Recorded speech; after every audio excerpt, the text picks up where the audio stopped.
External Affairs Minister Dr. S. Jaishankar has said tariffs and sanctions are being weaponized and countries are using them. He was speaking at the 10th edition of Raisina Dialogue in New Delhi. Jaishankar, along with other speakers, shared their thoughts on the topic. Commissars and capitalists, politics, business and the new world order. The panel explored how political decisions are shaping businesses and are being implicated by them. Jaishankar discussed the ways on how businesses and geopolitical imperatives are reshaping global trade, finance and digital landscapes. Ways of dealing with weaponization. One is to stay on the right side of the weapon.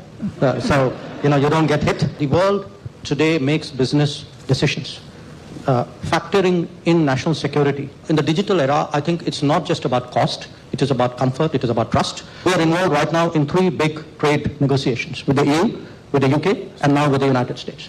These are our growth markets. These are our technology partners. I think there are non-economic factors which I think increasingly influence business decisions.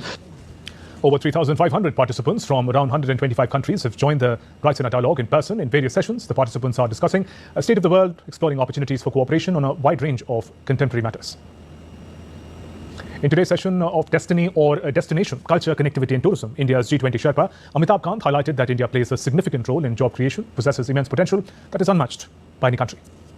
Be a very, very big driver of job creation. It has a huge multiplier impact in terms of both hard infrastructure, in terms of soft infrastructure. But the fact is that the wealth of heritage, the wealth of the tourism assets which India has, no other country in the world has, and that we need to utilize to its full potential in the days to come. And that can be a very big driver of both growth and job creation for it. And for more on the Raisina Dialogues, my colleague Jessica Taneja joins us live from the newsroom. Jessica, give us a sense of how weaponization of tariffs is articulated by Minister Jaishankar, particularly in the current geopolitics. That's correct. You heard from the External Affairs Minister today reiterate the fact that the weaponization of tariffs and the trade system certainly seems to affect many countries now.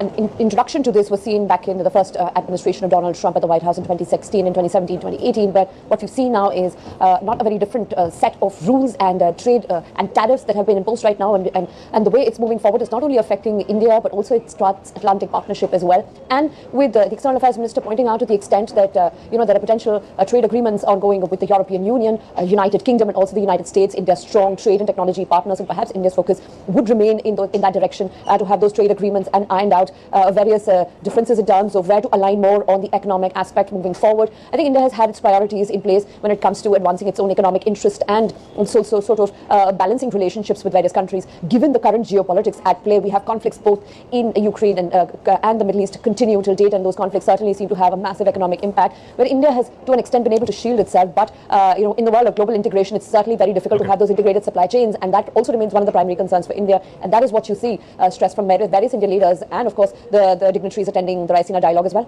And taking a broader view of these dialogues, the third and concluding day of Raisina Dialogue today, host of speakers and sessions. Can you tell us about how the India perspective broadly has taken center stage on global issues?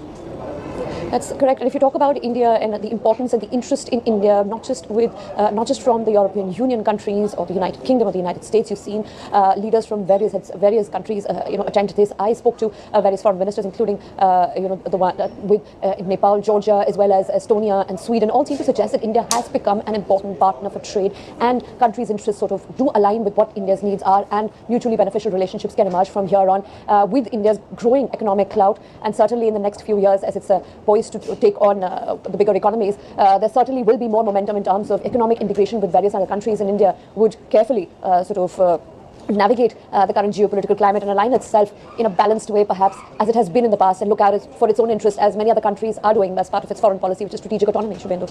Jessica, thank you for those updates.